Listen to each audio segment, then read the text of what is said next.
James Jonathan Pruitt, better known to all as Jimmy Jack, had died at the tender age of 40, leaving behind his wife and 3 daughters. The lawyer had called them together to read through Jimmy Jack's last instructions relating to his will and testament. The lawyer's assistant had just served coffee to the 4 women and now stood by with boxes of Kleenex. The attorney believed that those boxes would be needed. Pulling some papers out of a file, the lawyer, Prentice, held them up for the loved ones to see. It's pure Jimmy Jack. He insisted on writing out his last instructions himself, longhand.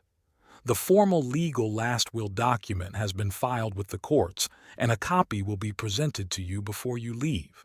However, he requested that I read this handwritten synopsis to the 4 of you together. It includes personal messages absent in the formal legal document. He cleared his throat, took a sip of water, and began. If this is being read to my family, it means that I am gone.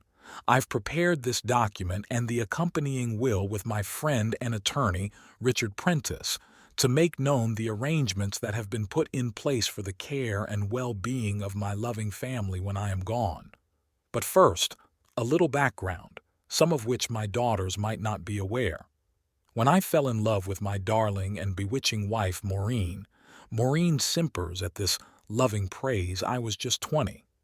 My parents insisted that I should wait, but Maureen and I were in love.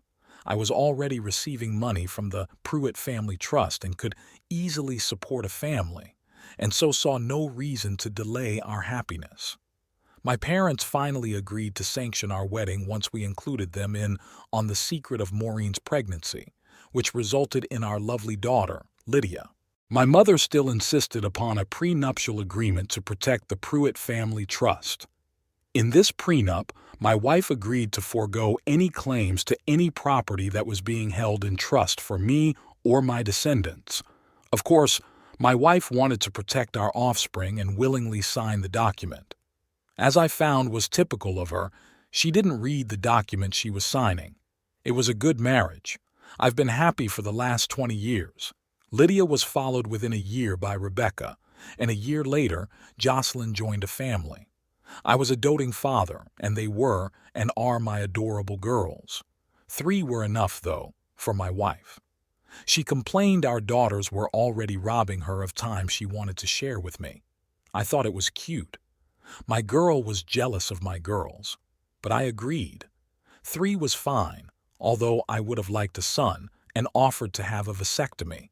My loving wife instead opted for having her tubes tied. She insisted, against all the evidence I could provide, that I might be risking impotence with a vasectomy, and she couldn't have that happen to her lover. That settled the matter, and I was happy with our precious 3. Now, at 39, I've been laid low by acute leukemia. My doctor told me that mine was the oldest onset of this disease that he'd ever encountered, and that the prognosis wasn't good. My parents are gone, and I have no siblings to harvest bone marrow from. My AB blood type limits possible donors, and furthermore, there are rare leukocytes in my system that further reduce any possible donor pool. My loving daughters, who have always held my heart in their hands, wanted to be tested, although the chances of a match were slim. They didn't match, of course. Maureen had predicted that they wouldn't, and had attempted to dissuade them from being tested to save them unnecessary pain. Desperate to help in any way possible, my girls insisted and were tested. No matches there, as predicted. Being wealthy, I was able to bring in multiple experts to review the data, hoping against hope that one would find the miracle for which we prayed. As I am now dead, you already know that I didn't get that miracle. Instead, I got whatever the opposite of a miracle is. On reviewing the rejected matches, one doctor, with whom I had become friends, asked if there could have been some mistake in my daughter's testing.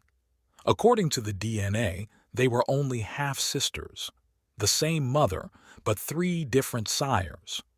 The lawyer paused and took another sip of water as the girls gasped and turned shocked eyes onto their mother. Mom, the 3 voiced as one. Way back then, you were cheating on Daddy? Lydia continued. No, insisted Maureen. They must have screwed up the samples. On cue, Prentice continued reading the document. While I insisted that it was impossible, the doctor suggested that the easiest way to confirm the test was to profile Maureen's DNA, and if the tests had been mixed up, she would not be the mother of the test subjects. I purloined one of her hairbrushes, and the resulting test confirmed her maternity of our daughters. He paused again for the expected gasps and smiled as the Kleenexes began being distributed. I hid in the hospital for the next week, claiming that testing was necessary, testing which would affect my immune system, so I was kept in isolation.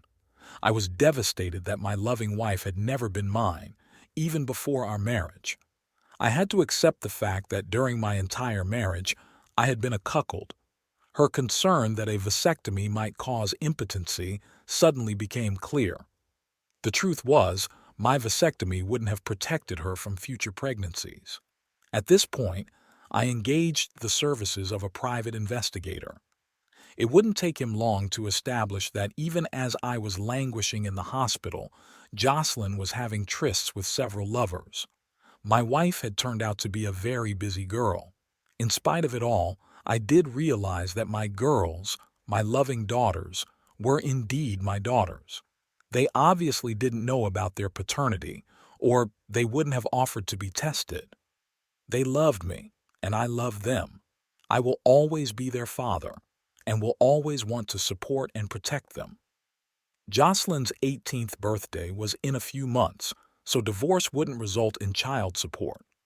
The girls' college careers were well funded with 529 accounts, so they would be fine.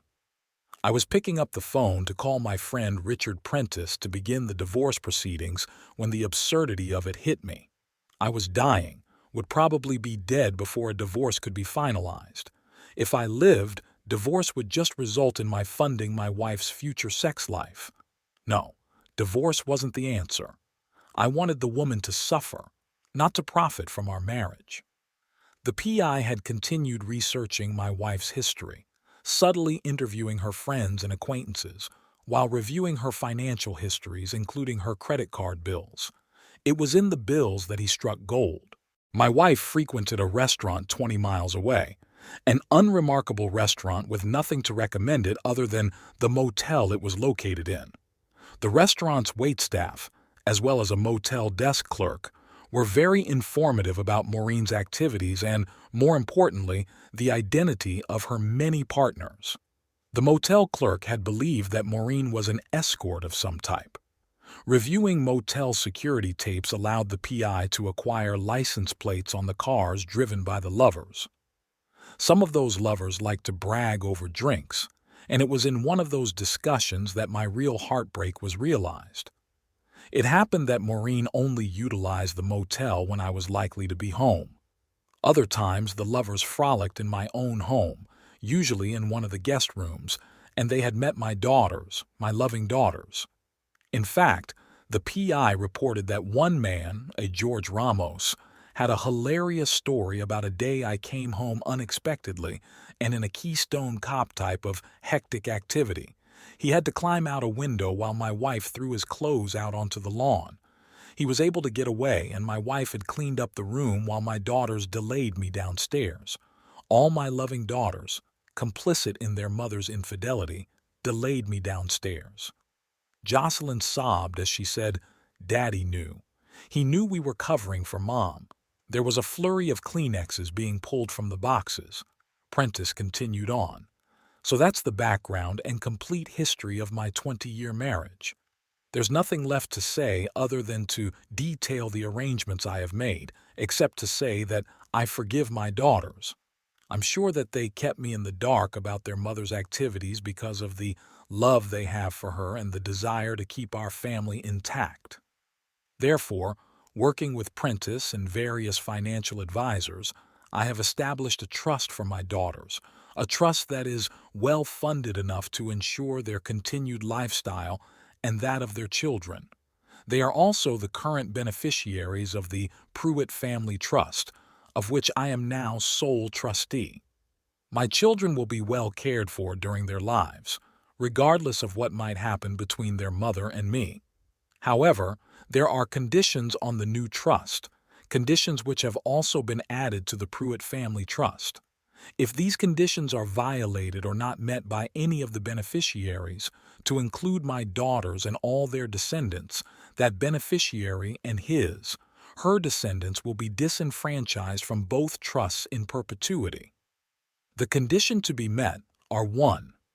Any contact with the woman currently known as Maureen Pruitt, my widow, will be considered a violation of the trusts.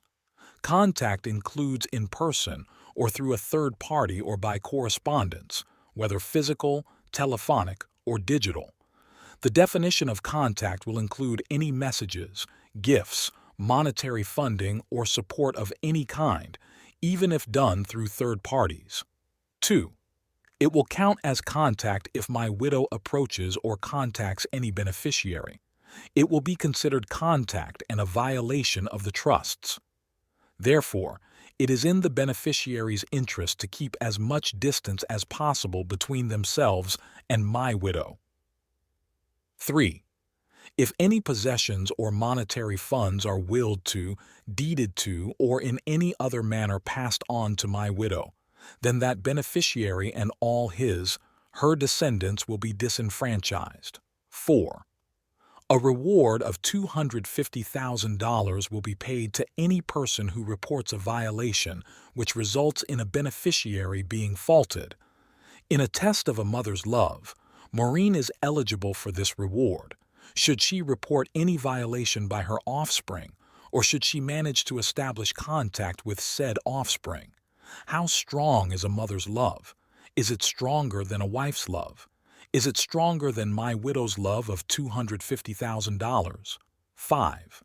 Should all beneficiaries become disenfranchised, the funds will then be immediately disbursed to the tertiary beneficiaries, that is, the charities detailed in the trust documents. 6.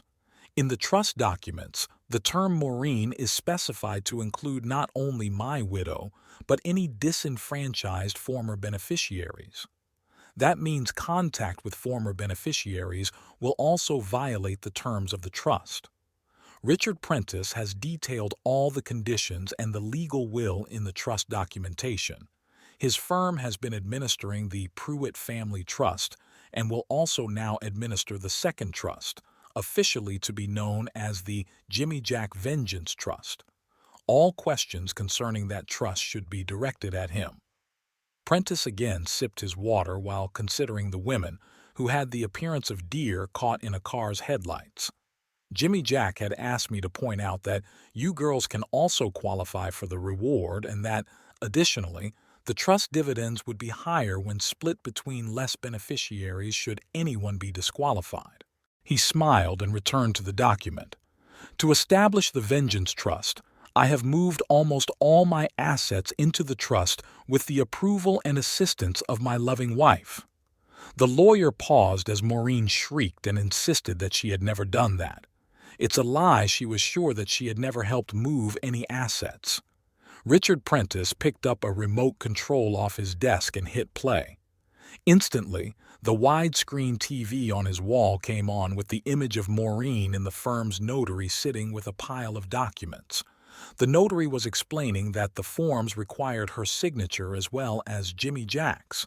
She then asked if Maureen had had an opportunity to read the documents. Impatiently, Maureen insisted she had and began to sign form after form. The notary again asked if she had read them and was told, "Of course I have." "Do you think I'm stupid?" The notary could be seen rolling her eyes at the camera as she took each signed document and held it up towards the camera. There would be no doubt what those documents were. She then asked, "There's a lot of legal documents here, Mrs. Pruitt. Are you sure you wouldn't like to go over these with your lawyer?" It was Maureen's turn to roll her eyes and admonish the notary, "I'm perfectly capable of understanding what I'm signing." She soon finished signing all the documents in the pile. Prentice turned off the TV with the explanation, "Those documents you signed and which you stated you understood were the instruments which moved almost all Jimmy Jack's assets, including all real property, into the vengeance trust. He then returned to Jimmy Jack's statement as Maureen began hyperventilating. "I have decided to be generous to my widow. What remains of the estate outside the trust for my widow to inherit is the sum total of $20,000. $1,000 for each year of marriage. I believe that considering current revelations, that is much more than our marriage was worth. $20,000. 20.